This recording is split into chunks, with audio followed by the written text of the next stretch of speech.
어제 말씀에 이어지는 부분입니다. 어저께는 시인이 극심한 고난의 시간을 보내면서 하나님 앞에 깊이 탄식을 했습니다. 그리고 그 탄식의 깊이가 얼마나 깊은지 마지막 7절과 8절, 9절을 보면 하나님께서 나를 영원히 버리신 거 아닌가? 하나님의 인자는 이제 끝난 것인가? 이렇게까지 탄식을 했습니다. 어떻게 보면 딱 여기까지입니다. 여기서 더 나가면 이제 하나님의 진노를 살 수도 있는 원망과 불평이 될 수도 있습니다. 그러나 딱 여기까지는 하나님께서 책망하지 않으시고 하나님께서 불쌍히 여기시는 탄식으로 인정받을 수 있는 것입니다. 그리고 이 시인은 원망으로 진행하기 위해서 이런 탄식의 말을 한 것이 아니라 결국은 지금 기도 중에 있습니다. 기도는 보통 우리가 주도권을 가지고 우리의 의지대로 이어나가는 것이다 라고 생각하는 경향이 있는데 그렇지 않습니다. 물론 그렇게 느낄 수는 있습니다. 그러나 오래 기도 생활을 해본 분은 그것이 무슨 방언을 하고 그런 게 아니더라도 일상적으로 우리가 하는 모든 기도는 주도권이 우리에게 있는 게 아니고 주님께 있다. 성령님께 있다라는 것을 느끼며 고백하게 된다는 것입니다. 그래서 지금 현재 이 시인이 아직 비록 그것이 탄식이긴 하지만 어려우니까 고통스러우니까 그러나 지금 기도 중에 있고 주님의 손에 붙들려 있다는 것입니다. 그렇다면 이 사람은 원망으로 진행되는 것이 아니라 뭔가 새롭게 깨닫고 뭔가 새롭게 느끼고 그래서 자기가 아직 몰랐던 부분에 대해서 인정하고 그 부족했던 부분을 채우면서 더 온전한 방향으로 나아갈 수 있는 것입니다. 그래 시편이 우리 75편 말씀이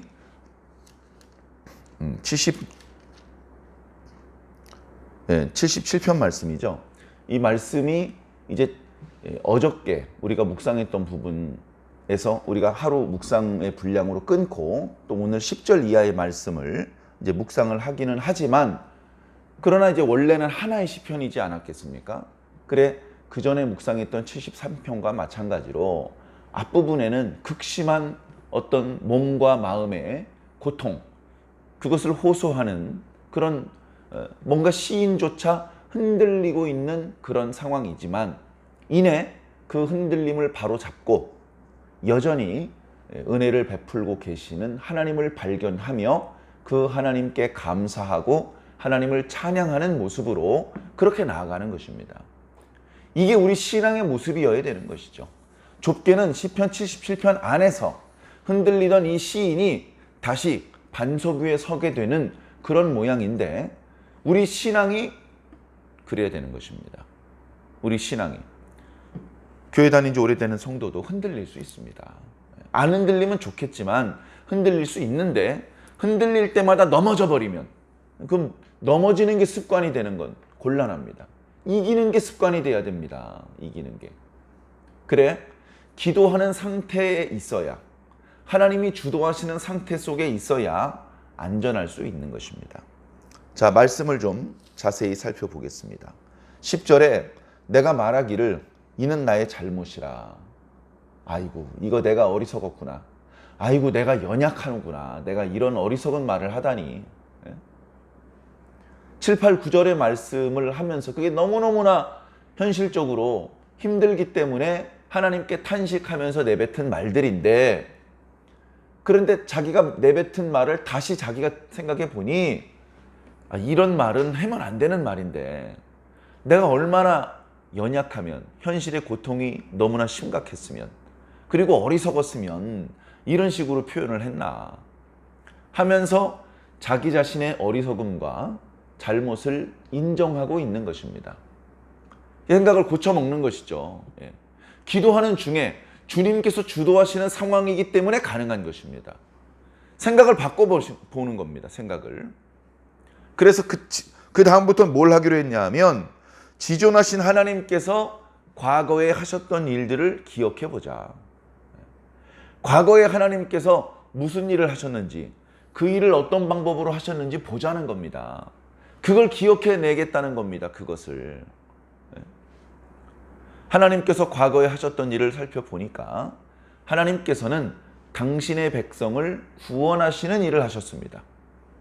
애굽에서 나온 것도 이스라엘 백성들이 그것도 구원이고, 목마른 문제를 해결해 주신 것도 구원이고, 뱀에 물려서 죽게 생겼는데 살 방법을 주신 것도 구원이고, 하나님께서는 당신의 백성을 구원하시는 일을 하셨어요.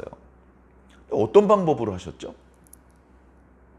우리가 짐작할 수 있는 방법, 우리가 예상할 수 있는 방법으로 하셨나요?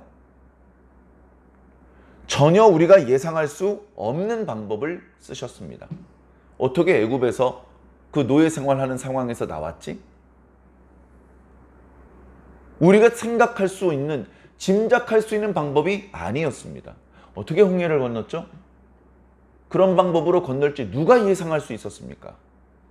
우리는 그저 하나님께서 하시면 깜짝 놀라고, 그 하나님께서 하신 일 때문에 복을 받고 은혜를 입고 구원을 받고 하나님을 찬양하며 감사하는 것밖에 우리가 할 수 있는 일이 없어요. 하나님께서 어떤 일을 하실지 예측할 수가 없습니다.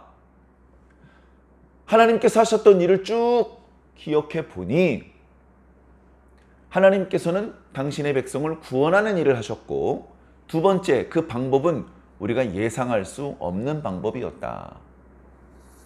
하나님은 이렇게 우리가 예측할 수 없는 분인 것을 뻔히 알면서 왜 하나님께서 내가 원하는 방법, 내가 기대하는 방법, 내가 예측하는 방법으로 안 하시느냐 라면서 이거 하나님이 나를 영원히 버리신 건가? 이제 하나님의 인자는 끝난 건가? 라고 말을 했던가? 하나님의 일하시는 방법이 이렇게 기이한데 왜 나는 내가 기대하는 방법대로 해달라고 그렇게 기도하면서 그대로 안 해주시면 하나님께서 자비하지 않으신 분이라고 말을 하는가? 이건 나의 연약함이고 어리석음이다. 지금 그것을 이야기하고 있는 것입니다. 자, 11절입니다. 또 주의 모든 일을 작은 소리로 읊조리며 주의 행사를 낮은 소리로 되뇌인다. 이런 표현들이 시편에 많이 나옵니다. 시편 1편에도 있죠. 시편 1편에 보면 그는 주의 말씀을 즐거워하며 그 말씀을 주야로 묵상하는 자로다. 묵상한다는 표현이요, 작은 목소리로 읊조린다는 말이에요. 작은 목소리로 중얼중얼 큰 목소리로 노래를 부르거나 소리를 치거나 고함치는 게 아니고 작은 목소리로 하나님께서 하셨던 일들을 말하는 것입니다. 그것이 기도고. 자, 그렇게 했더니 하나님이여 주의 도는, 주의 도, 주님께서 가시는 길은 또는 주님께서 쓰시는 방법은 참 극히 거룩하십니다. 일상적인 일이 아니라는 겁니다. 하나님과 같이 위대하신 분이 또 누가 있겠습니까? 주님은 기이하시는 일을 행하십니다. 민족들 중에서 주님의 능력을 알리시고 주의 팔로 주의 백성 곧 야곱과 요셉의 자손을 속량하셨습니다. 그러니까 하나님께서 하시는 일은 당신의 백성을 구원하시는 일. 그때 사용하시는 방법은 기이한 방법. 그 누구도 예상하거나 짐작할 수 없는 방법이라는 것입니다. 하나님이여 물들이 주를 보았고 물들이 주를 보고 두려워하였고 기풍도 진동하였고 구름이 물을 쏟고 궁창이 소리내어 달아났다. 자, 이것은 하나님의 백성을 괴롭히는, 우리를 혼란하게 만드는 혼돈의 상황을 말합니다. 하나님은 그 혼돈 속에서 질서를 창조하시는 분이고, 그리고 그 질서를 깨트리며 혼돈으로 나아가려는 그런 형국을 악의 어떤 실체라고 성경은 묘사를 하는 것이죠.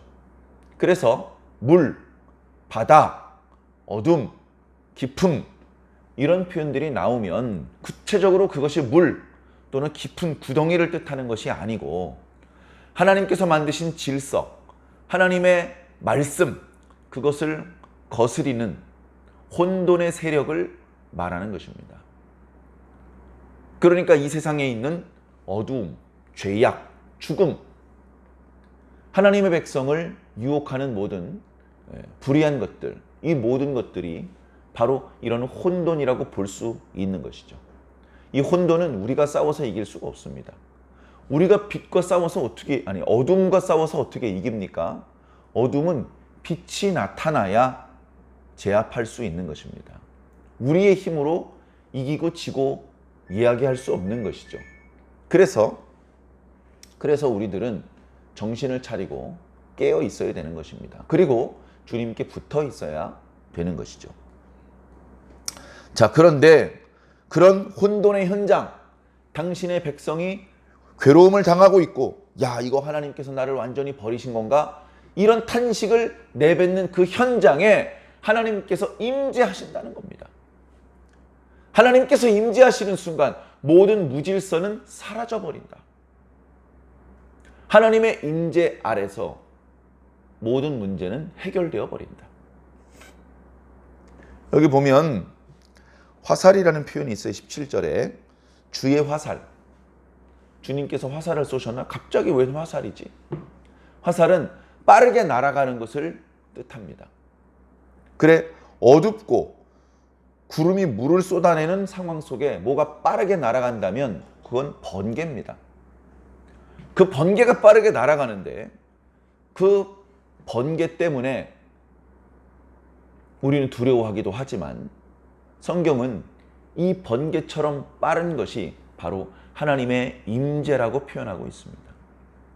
어디서 오셨는지 몰라요. 언제 오셨는지도 모릅니다. 확실한 건 뭐죠? 번쩍하더니 지금 와 계신 거예요. 그러더니 도저히 해결할 수 없을 것 같았던 모든 문제가, 모든 혼돈이 일거에 해결되어 버리는 것입니다. 압도적인 하나님의 능력과 지혜가 임재했을 때 우리가 감당하지 못한다고 생각했던 그 어려움들은 다 해결이 되는 것이죠. 18절 회오리 바람 중에 주의 우레소리가 있으며 번개가 세례를 비추며 땅이 흔들리고 움직였나이다. 주의 길이 바다에 있었고, 자, 이거 재밌죠? 이거 이스라엘 백성들 애굽에서 나왔을 때 이야기잖아요. 맨 마지막 구절도 모세와 아론의 손으로 당신의 백성을 인도하셨다. 사실은 모세와 아론이 뭘 인도합니까? 하나님이 인도하셨죠.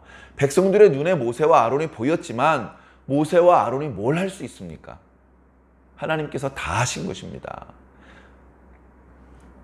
하나님께서 과거에 우리 조상들을 애굽에서 인도하셨는데 상상을 초월하는 방법으로, 상상을 초월하는 능력으로 인도해 주셨습니다.